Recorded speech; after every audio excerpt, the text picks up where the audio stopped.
Hi, I'm Steven Crowder, and I'm taking over Milo's channel. I paid him a large sum of cash. It was actually just ring dings and Cheez-Its. He's a cheap man to acquire. If you like this interview, go over to my channel, click this box where there's actually a full 35-minute interview that was broadcast on my terrestrial radio show, podcast, and of course on my YouTube channel, more specific to Gamergate and the controversy surrounding thereof. This one you're about to watch is the extended cut that covers everything from Milo's attraction to black men to transgenderism. So enjoy. Why do you say that? I was talking with Andrew WK about that. And I have a theory, and you can tell me if you think I'm completely off base because you're clearly much more intelligent than I am. But people no, it's just the accent. It's just the accent. Honestly, it's just the accent. If I was that smart, would I have done this to my hair? No. It's really. I know I look better with dark hair, but I do it anyway because I'm stupid. It's really just the accent. Well, you can pull it off though. The hair, I couldn't pull it off because listen, I've talked about fat pride. I'm no small dude myself. I walk around about I'm 227 right now. Fun Dip, our producer, is a legit 400 pounds. He hates fat pride. Hates it. How would he even have sex with a transsexual? This is going to sound terrible. We got a sex book when we got married with our marriage counselor, and it's a great book, and it had a whole chapter on fat sex. And the soundbite that I remembered, again, the Oprah brain, was if you have a gut, rest it on her butt. And that stuck with me. Ooh. And think about it, though. It's a shelf. It's not something I want to think about. It's not something I ever intend to introduce into my personal life. You're not into the homo bears? No. It's a new candy coming out from Haribo, Homo Bears. So Homo Bears, they sound delicious. They taste a little salty. Yeah, exactly. You just have to have a toothpick. Oh, God, well, we've all been there. No, I am not interested in pursuing fat sex as a hobby. Wow. It's called hogging. Do you know about that phenomenon? Oh, no, it's not. Tell me it's not. It actually is. It's honestly... That's worse than furries. It's not. Is it called? It's called hogging. Hogging is the specific activity. You do noises with the hogging. No. Hogging is you go into a bar and you have, with a group of guys, you try and find the biggest lady you can, and whoever, it's literally, I don't know if you get them on a scale afterward. I've never done it. I don't know. I don't know the official barometer, but I know whoever has the bit, it's like reeling in a fish. So, oh God, it mystifies me so much. I mean, you and I, being sensible people, we know that because we're allowed to say what both science and common sense tells us without fear of being seen as sexist, that men are much more visual animals than women. And therefore, it matters a lot more whether a woman stays in shape than it does a man. Imagine how much worse that is when you've got sort of exclusively male meat market, which becomes almost entirely visual. This is the psychological process that's given rise to Grindr, right, where nothing matters but the torso shot. It's so much worse for homosexuals who are judged almost entirely on looks, right? Except when they get to about 30 or 40, if they're rich or famous. So I have to make a decision in the next sort of 2 to 3 years whether I'm going to start working out and hang on to hot for another 10 or 15 years, or if I'm just going to pick up the check. So either is possible. So. Well, you can become the bear for someone else, even if you don't like the bears. No, because then, of course, you have the whole politics of, who's daddy. Okay. I'm not going to gross you out with the details. Oh, that's okay. It's funny, actually. Guy Benson, I don't know if you know, he just came out as gay, Fox News contributor. Yeah, see, you're in the UK. You guys are conservative, and you're not part of the political echo chamber that is here in the United States. But I realize, listen, I'm conservative. I'm a Christian conservative. I would probably be guy. The what? I'm a Judge Genie kind of guy. Oh, all right, okay. Listen, I would be considered more socially conservative than most libertarians, and I'd be considered more libertarian to most social conservatives. But you're a conservatarian, like Charles Cook's book, right? I don't know. I don't like the terms. I think it's a cop-out. I honestly think it's a cop-out. I think conservative is a big enough tent. I know enough conservatives who are socially liberal who don't claim libertarian, and when you have Greg Gutfeld, Glenn Beck, and Bill Maher who all claim to be libertarian, I think it's a meaningless term. But you're describing two different axes. That none of those people is suggesting that libertarian places them on a social or economic right-left scale. What they're saying is that on the right to left axis, so there's the one that goes up and down is authoritarian, libertarian, and they're situating themselves with that word in the bottom half of the cube. But they're not really suggesting which. I mean, Bill Maher is a good libertarian. He's a perfect example of a sort of libertarian we should welcome and engage with and encourage, because he hates the some of the absurdities of the left that lead, for example, feminists to support Islam over other women, Sure. right?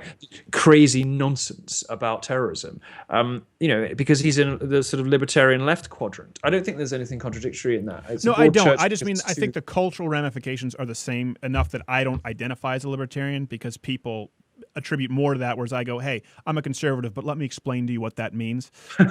So I'm a conservative, but is the ultimate cop out. I mean, that's a way more spineless. Well, no, I think it opens the door to be like, I don't think we're already suggesting it's something to apologize for. I don't describe myself as a libertarian because I'm not one. I'm a conservative. You are. You would consider yourself more socially conservative? Yes, of course. Like, if I wasn't homosexual, I'd be a huge homophobe. I'm very. Well, see, that's a bullshit term. The Like, honestly, I can count the amount of people. Well, who's scared of gays? We're harmless, I mean, of course. There are a few. There are a few, like in the deep south. I'll go lynch some gays, but not many people. And the thing is, if it's an actual phobia, right? Is it like when I was a kid, I was deathly terrified of spiders? How do I get over it? Do I have to touch a gay man? Is that how I get over it? I was told my whole life that I was going to experience homophobia, that it was going to be the worst thing that's ever going to happen to me, that that the left was going to protect me. I've never met a homophobe. Well, they probably cut a wide swath.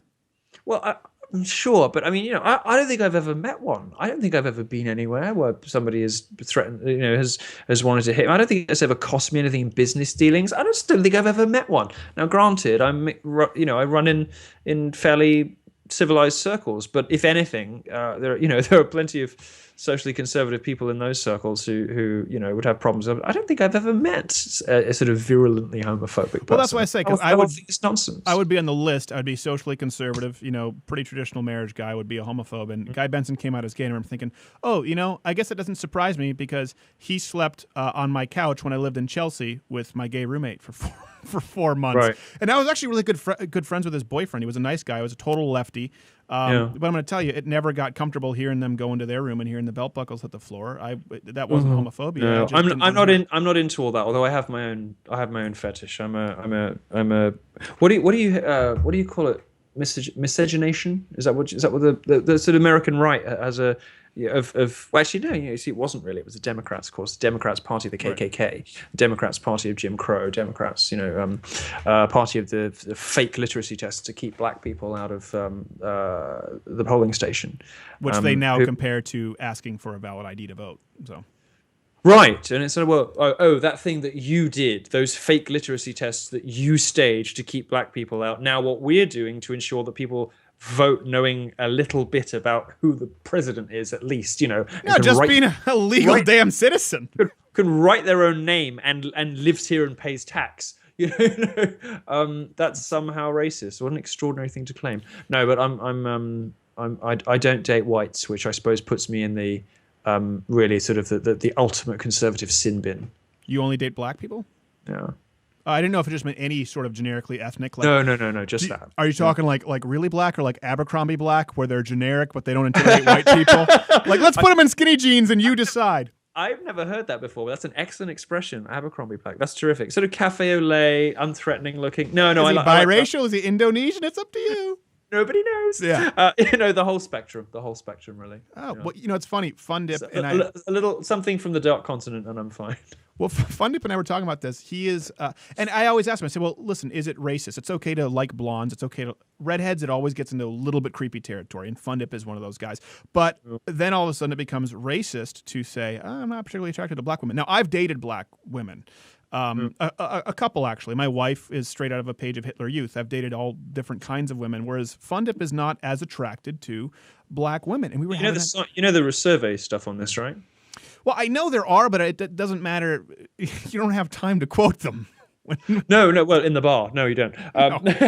No, but what the surveys show is that black men are by a significant margin the most attractive group to every other ethnicity, and black women are by a significant margin the least attractive group to every other ethnicity. Now, there are some particular interracial fondnesses, like for example, black women and black men and Asian women, Asian being Oriental Far East women, Yeah. love each other. So there's there are quite strong bonds there. But when OkCupid does their surveys about who gets their messages responded to, they come out with quite clear data on which race, on the sort of race gender divide, who's hot and who's not.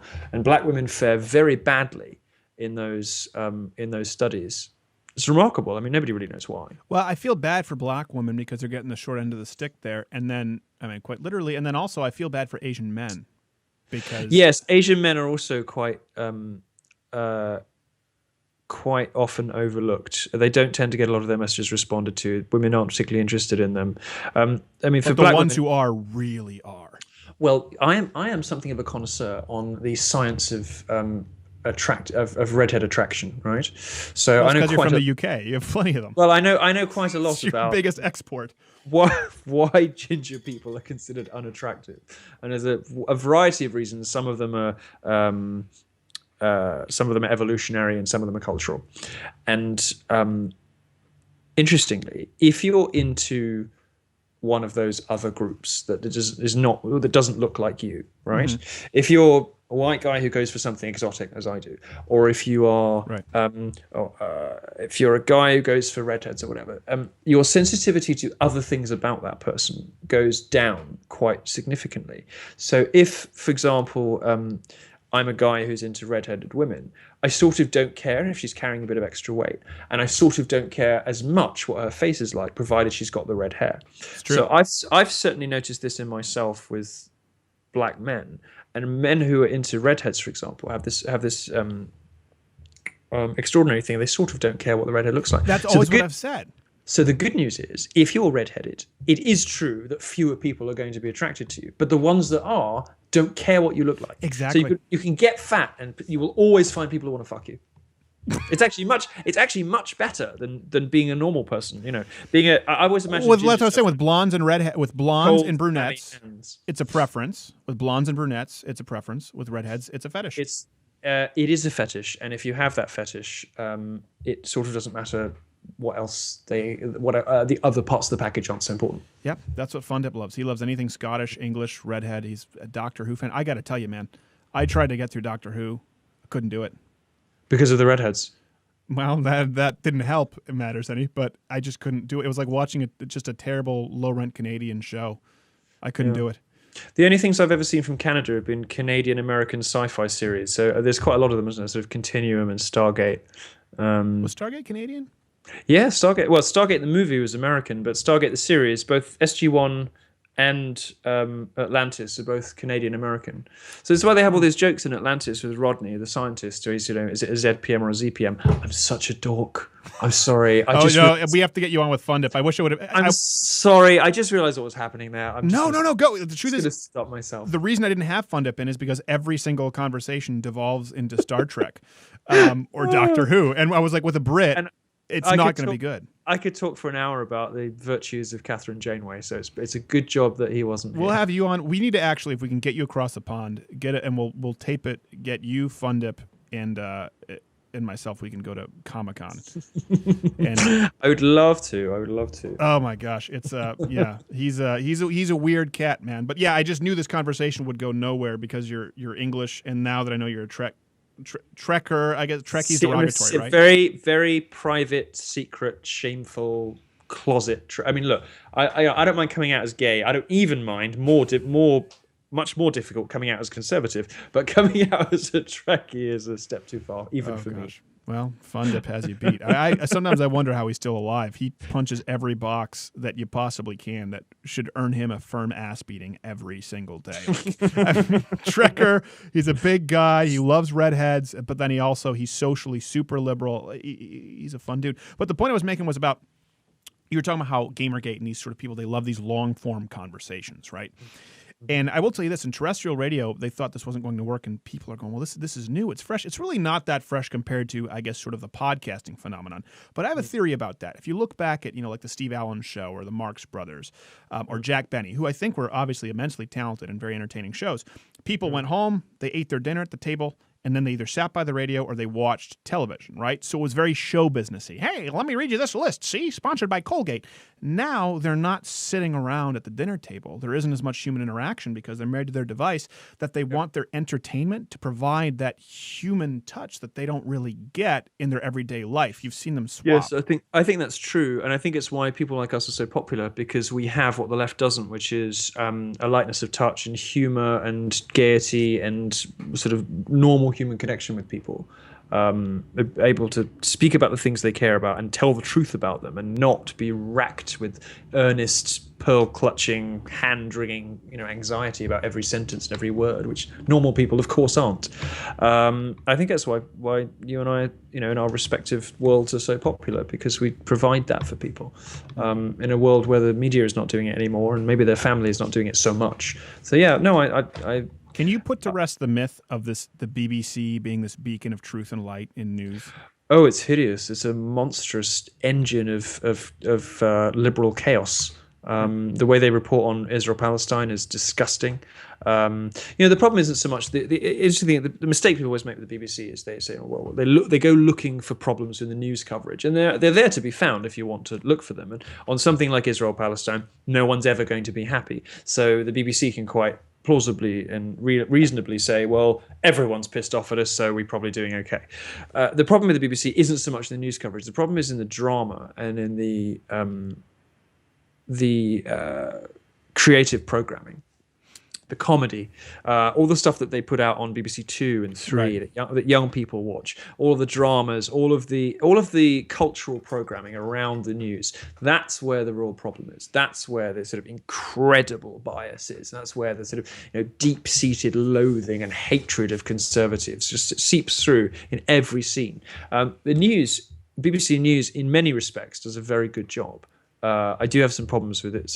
The government funding still creates a conflict. I mean, we have that in Canada with Radio Canada and CBC. Don't get me wrong. I'm not sure it should exist, but since it does, there is at least, it does a reasonable job of reporting on most of the news. Whether or not it should do written articles on a website, that's not in the BBC's charter trustees. There's no reason why they should do that. I find that anti-competitive. I think it creates a very hostile environment for private sector news organizations. It's very difficult to beat that because they have limitless resources. But the problem really isn't any of that. The problem is that well, it's like NPR here in the States. Look at their podcasts. They have all these immensely popular podcasts. Right. They don't have any super popular radio shows compared to people like Rush Limbaugh or Glenn Beck. And the reason they're the most successful podcast is because they have a never-ending supply of taxpayer dollars.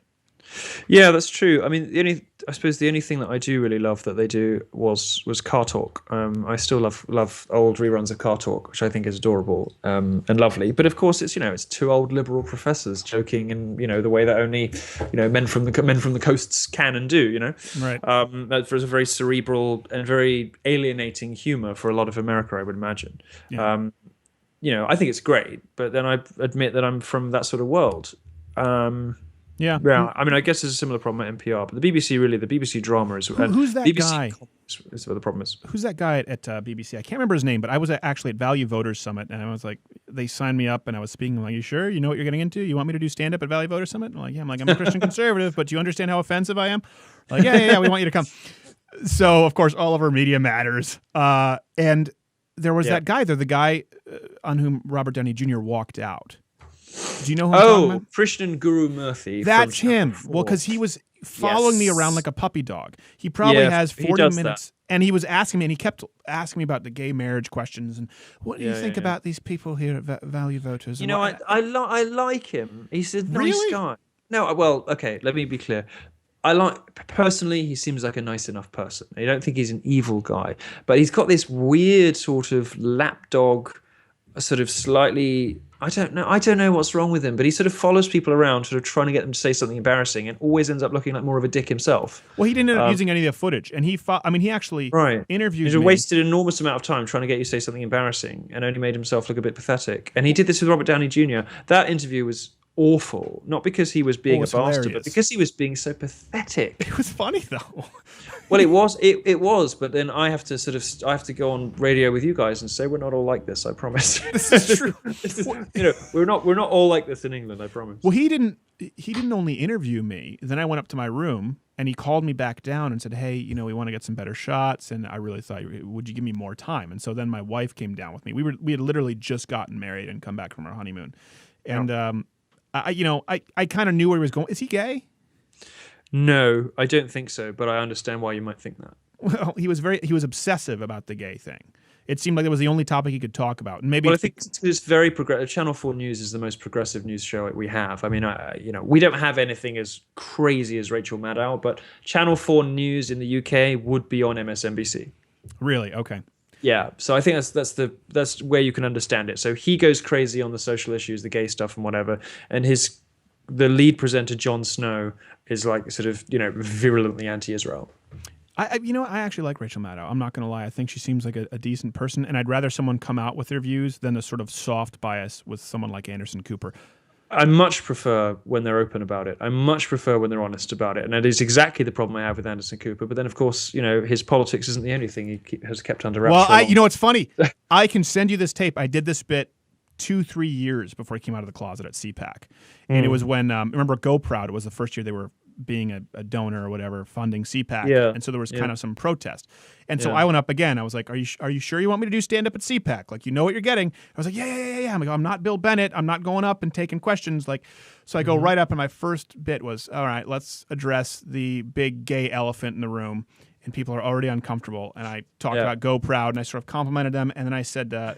I said, a lot of, I can't remember what the bit was. It's been so long, but the punchline was, this is before anyone knew Anderson Cooper. Before he had written his little dainty book.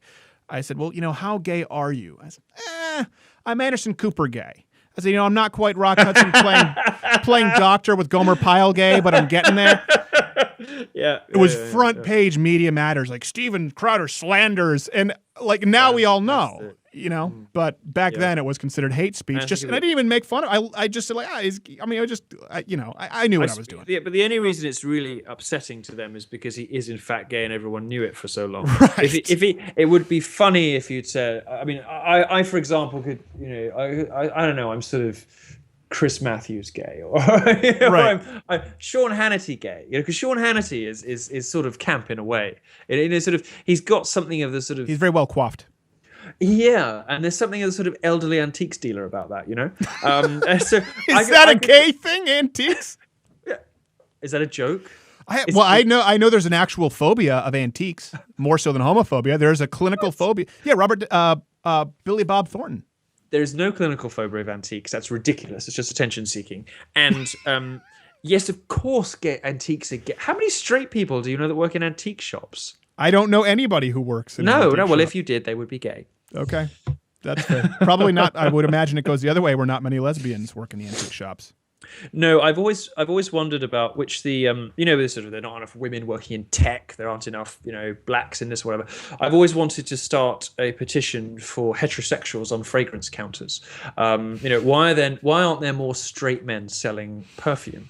It must be because of structural oppression and sort of society's prejudices about what roles men can take in society, mustn't it? Because after all, that's the explanation for all of the other absences in every other industry. So I've always quite liked the idea of doing some sort of campaign to get straight men onto fragrance counters, but you might have ideas for better ones than that. I've never even, I would think of makeup artists, obviously working in the entertainment industry, but yeah, there should be more straight makeup artists. I found one.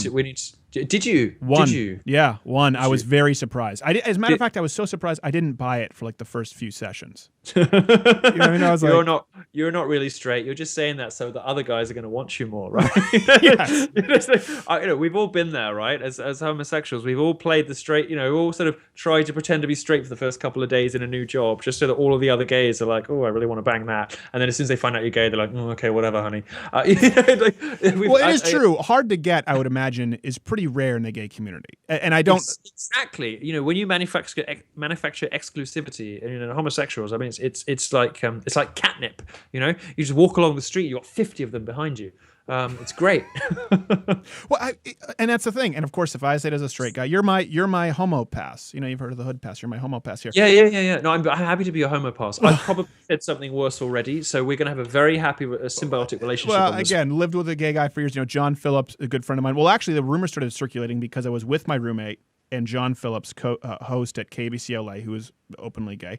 And I went with them to a gay bar, and I was just hanging out because they were friends. And someone took a picture, and I went, Stephen Crowder at a gay bar. And I was like, okay, fine, I'm gay. You got me. Like, who cares? I mean, it wouldn't change anything about what I say or my point of view. And as a matter of fact, it probably would give me some credibility with the leftists who trying it. You know, I thought like, This is what I firmly believe, that God made me gay so that I could go for the jugular with feminists, and I've got cover.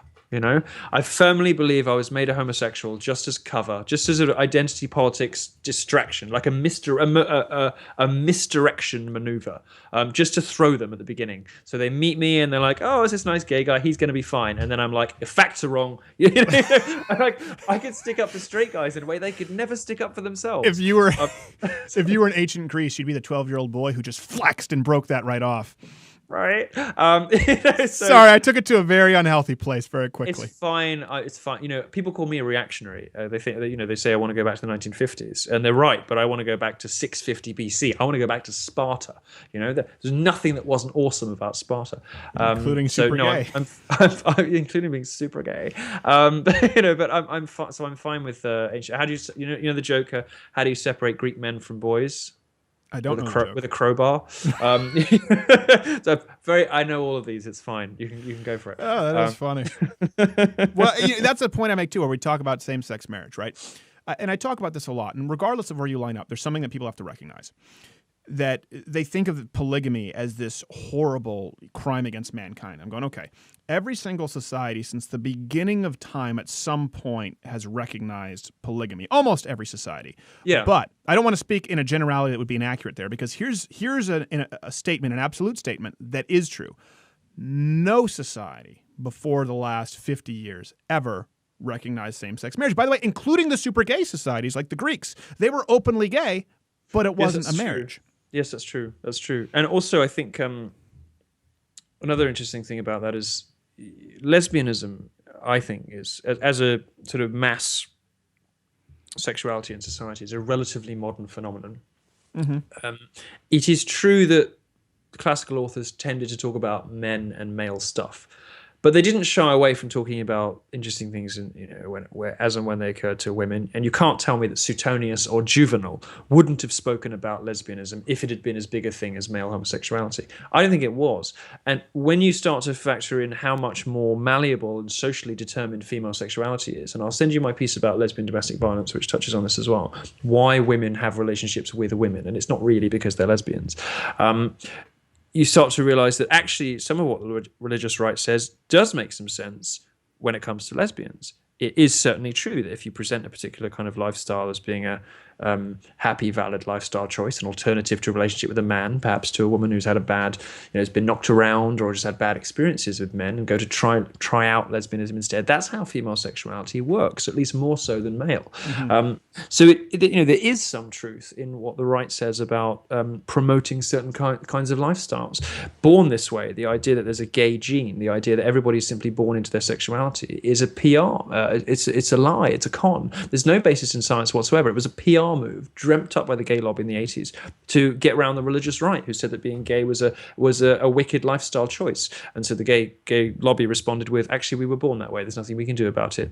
What's your answer now? And and religion hasn't really come up with a response to that. So it was a very effective strategy, but it was a PR strategy with no basis in science whatsoever. Well, we actually have a video going up today on that, where I talked about that from a Christian perspective. And this is what I said, and I'll send it to you. It's actually, since this is a pre-tape, it's going up tonight.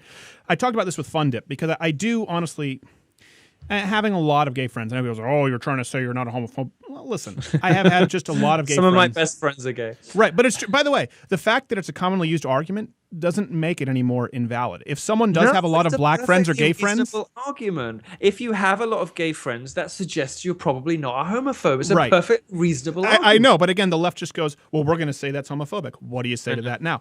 My point was this. So you have the transgender movement now, where you have complete and total choice over your gender.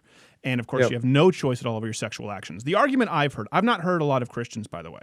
I've not heard many Christians say, you choose to be gay. I mean, I don't think they believe you choose, wiener isn't just something you try. No, but they used to. They used to, but I've not met people in my generation. Now, that being said, I've also written about abstinence, about waiting until I was married. I was someone who was kind of a whore in high school, and then I decided I didn't want to be a hypocrite anymore. So I wrote about that, got all kinds of flack, ironically enough, from feminists, where I talked about respecting my wife and trying to honor our commitment. So I do believe that everyone has choice over their sexual actions, in the sense that my instinct is to have sex with anything that moves and is attractive to me. That's my instinct as a male. It's the way I'm biologically hardwired. So I don't think that people say you choose to be gay. I do think that Christians, obviously, if they believe in biblical teachings, and then you can get into theology, say, okay, we believe that any sex outside of marriage between a man and a woman is immoral, and that people have choice over their sexual actions. Now, they have made, I think, in a way, an unfair commotion about that sin, because I don't think it's any more immoral than the fact that I have a proclivity toward being angry quickly. I have a proclivity toward gluttony with food. Everyone has their proclivities. Everyone has certain instincts. Everyone has different personalities. And I do think, based on my experience, that people are born with a certain, gravitational pull towards being gay. And I address it as anything else that, if Christians want to say, hey, we believe that's immoral, that's a discussion to have, but don't make it seem like it's any more abnormal than someone who maybe suffers from depression or, has a proclivity towards an addictive personality. Yeah. Here's one last thing before we wrap up, because I'm going to have to love you and leave you. You're the one who wanted to go long. I know. I'm sorry. I've just got a call from my person. Here's an interesting thing for you to think about. Yeah. I have a theory that gay emancipation has made society more stupid. And the reason is as follows. That's the lead. Yeah. Gay emancipation. I haven't written this up yet, actually, so you can't steal this, so I'm going to write it up at some point. I shan't. The reasoning goes something like this. We know that IQ, which for all its faults is still the best measure of intelligence that we have, it's probably the best indicator of future success, and it's a pretty good indicator of whether somebody will perform well in a globalized information economy. It's not a terrible measure of intelligence, right? Is at least 60 to 80% heritable. We also know that gay people, men who identify as homosexual for the majority or for all of their lives, test significantly higher than the rest of the population for IQ. Nobody knows why. We don't know if being gay makes you smarter or being smarter makes you gay, or whether they're just gene clusters that tend to occur together. But what used to happen in the 50s is that gay men would get married, have kids, and then have a double life. They would live their dirty, nocturnal, alternative existence, and they would play house. They would have play happy families during the day. That doesn't happen anymore. What's happened in really the space of just 2 generations is that between 2 and 5% of the smartest men aren't breeding anymore, because they tend to adopt or they tend to have kids from other places. They don't tend to have their own genetic children anymore. And if you believe the upper limit estimates of homosexuality in the population was 4%, something like that, you bear in mind that most women breed, but most men don't. It's quite a significant impact on the hereditary IQ that's moving from generation to generation. And it's one of the many ways in which gay emancipation is, most people would agree, is probably a good thing in most respects. But the fact that gays are now able to, that are liberated and able to live their lives freely and openly, means they breed less now. And as a result, there are a lot fewer of the smartest men having children. That is interesting. But it isn't really relevant to what you were saying before. You said you don't believe that someone is born gay, a gay gene. So what, I guess... No, well, I'm saying we don't know what these clusters of genetic material and predisposition are like. I mean, obviously IQ is only 60 to 80% heritable, because it's a combination of sort of predilections, predispositions, and education. There's a literacy component in IQ tests, which is only possible to score well at if you've had a good education. Right. Homosexuality is almost certainly very similar, probably 60 to 80% heritable, and the rest is nurture. 2 things that I find very interesting about that, and then I will let you go. One, the studies, I don't know if you've seen these studies, this is not going to make a lot of people happy, that men on average have about a 4-point higher IQ than women. That is definitive, which I find interesting if you're talking about more gay men have. Okay, we'll talk about that because that's not quite right. But carry on. Well, it was. Well, it is quite right. I've actually been reading on it quite a bit this week. It's better and worse than that. But carry on. Okay. Carry on. Well, you know the study I'm talking about then that was pretty extensive. That it's not just some guy going, nothing guys are smarter than women because bitches are stupid. It was a guy who set out to prove it wrong. That, which would be interesting, I think, to a lot of people, considering if you're talking about a higher than average IQ among gay men, where people would say they act more feminine than men. And then also completely redundant, my apologies, there was something else that you said, and it prompted something, and I can't remember what it was. Something about women, gay, double life. I don't know. The problem is you speak so much. But then by the end of it, I forget what it was that you had first said. But it's my debate strategy. You see, you just lay down machine gun fire, and by the end of it, people are just like, Yeah, as a comedian, I'm succinct. That's a thing. Like, that's, I repeat myself a lot just to hammer it in. No, you don't repeat yourself. You're very articulate. But I will say, you lend yourself very well to this format. With me, when I was on TV a lot, as going on as a comedian, everyone else's goal, you have to understand this with cable news. If you're on a panel, your goal is to spend as much time speaking as possible, saying as little as possible, because it's a liability. So say as much. Same thing with a politician. Speak as much as you can with saying as little as you can. Whereas I would go in, I would throw in 3 words because as a comedian, if you can say a joke in 3 words that would originally take 12 words, you go with the 3 words. And I was getting complaints basically from executives going, take the floor a little longer. Can you, don't just throw it back to the host. It's uncomfortable. This isn't how we do things. So it's kind of awkward, I made my point, Yeah. But I don't know. And then I just did it where I spoke long and you were going to say something, and now I think you forgot it. Yeah, I probably did, yeah. Well, it may surprise you to learn that I generally have to be cut off rather than encouraged to speak more. What was I going to say? The IQ thing. Okay, so the way it works, that study may or may not be right about the fact that men have a couple of points over women. Much more interesting and much more significant is the IQ bell curve and the way that IQ is distributed between the sexes. Now, for the most part, broadly speaking, you take a group of men and a group of women, there will be the same amount of IQ in those 2 groups. But what's interesting about... Okay, hold on. And I remember it. Now I remember it, so I have to stop. Tell me. And then just hold that thought. No, it's fine. I've got it. It's there. Okay. I'm holding it. Did you see that recent poll that showed that the Americans in general, when they were asked what percentage of the population they thought was gay, have you seen that? Oh, and they said 20. And it's about something 25%. Yeah. I thought that was interesting. Well, this is part of a broader. It's part of a broader trend. Basically, people don't know anything. People are absolutely wrong about everything. Well, and also gay men, I hate to say it, are overly represented in the entertainment industry. You would think it's 25%. No, we're overly represented everywhere. We're overly represented. I mean, the fact that gay marriage, which affects, what I would say, I don't think it's even 1%. I don't even think it's 1%. Every organization that gives out statistics about the number of gays in society has a vested interest in inflating those numbers. Right. Whether it's gay charities or sexual health clinics or whatever, they have an incentive to make, for funding reasons, so that they sound like they're speaking for more people, of making the number of gay people in society as large as possible. When you actually do the censuses, is it 1%? Maybe. So the amount of coverage that the gay marriage gets, given that it affects so few people in society, and by the way, there are basically no lesbians. There are almost no lesbians in society. Almost no woman says she's only with women her whole life. And the number of transgender people is even more minuscule. And this is a problem with the left at the moment. They've won all their big battles. Feminism is basically won. Women have everything now. It's great, terrific. That's great for both of us. It's not enough. They have to invent the wage gap. They have to invent microaggressions, mansplaining, man-slamming, man-steering, all this kind of shit. And it's made me more... I hate to say this. I hate that it's affected me this way, but I was talking with my wife about Makes you more misogynistic. It absolutely makes you does. A misogynist. Because there was you a misogynist. I grew up, you never, ever, ever, ever, ever, ever, ever hit a woman. And now I see these videos on YouTube where girls are just hitting guys left and right. I'm going... It would have been unconscionable for me to ever consider hitting a woman when I was growing up. But I see Jessica Valenti on the screen, and don't ever get us in a TV studio together.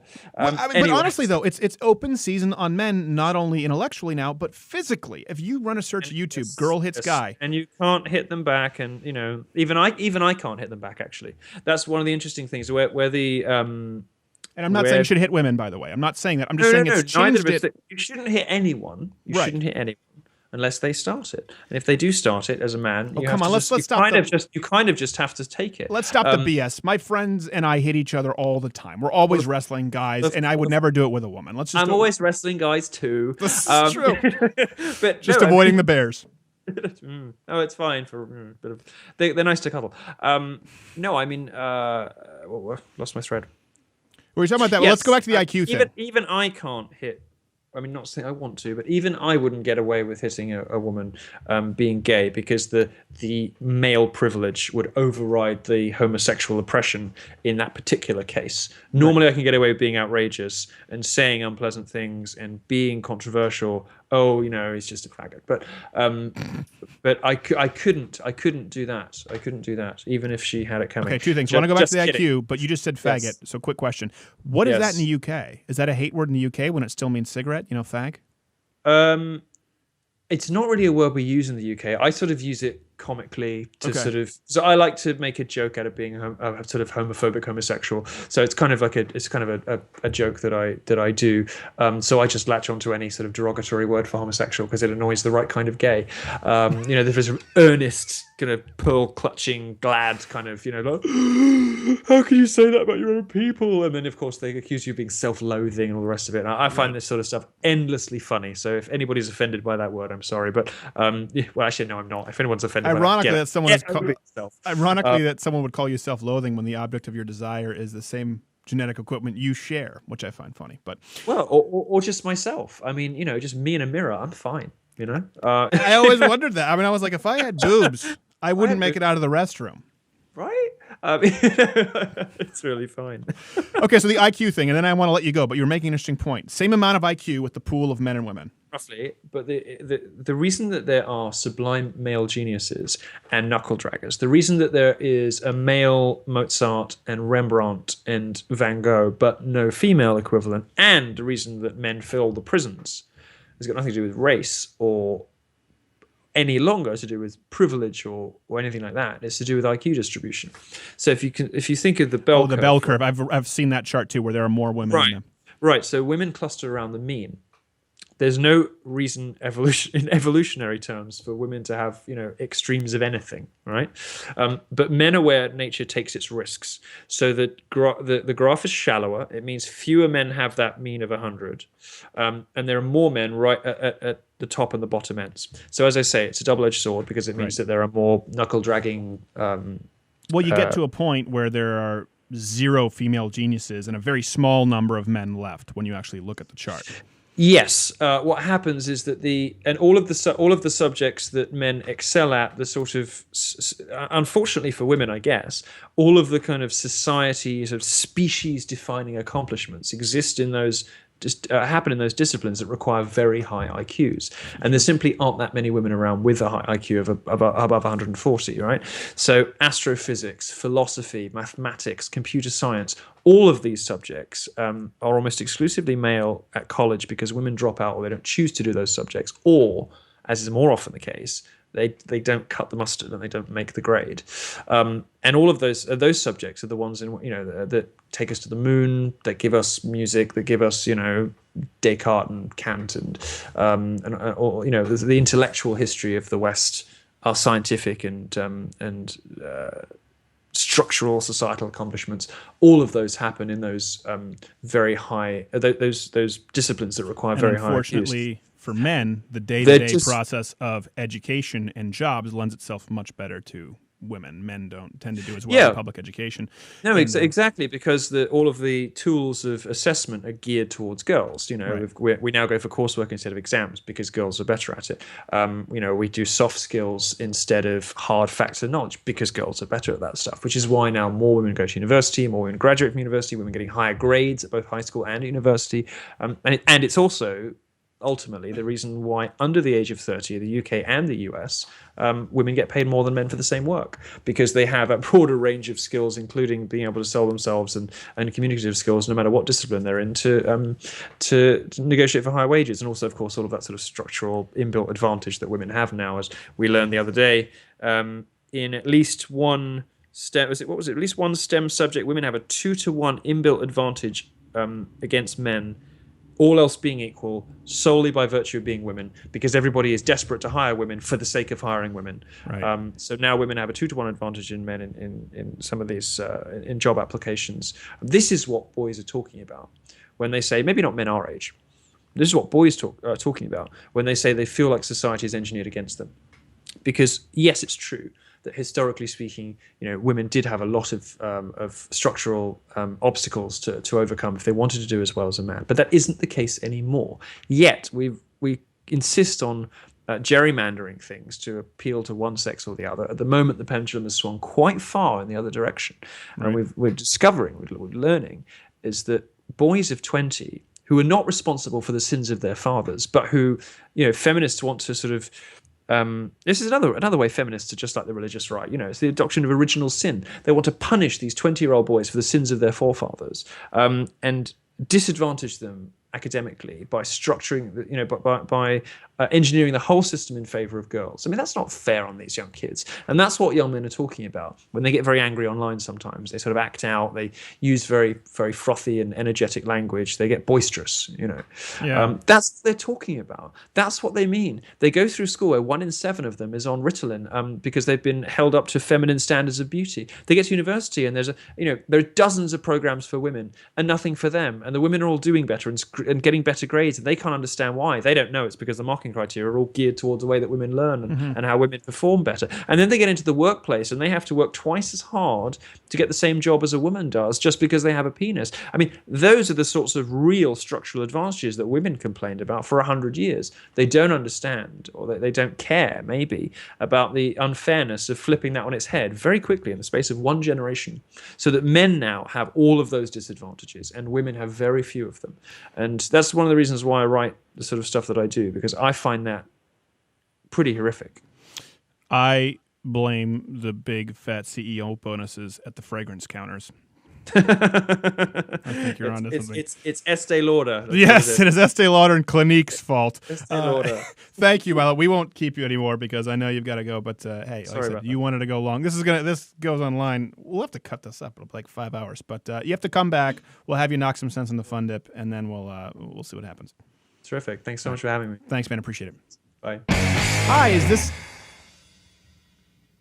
It's still Milo's channel, but I'm over at my channel at youtube.com/Steven Crowder, where I just said .com because it's 1996, http://. Go click there where you can watch the full interview and see more videos that have angered the social justice warriors and feminists. So do likewise and be merry.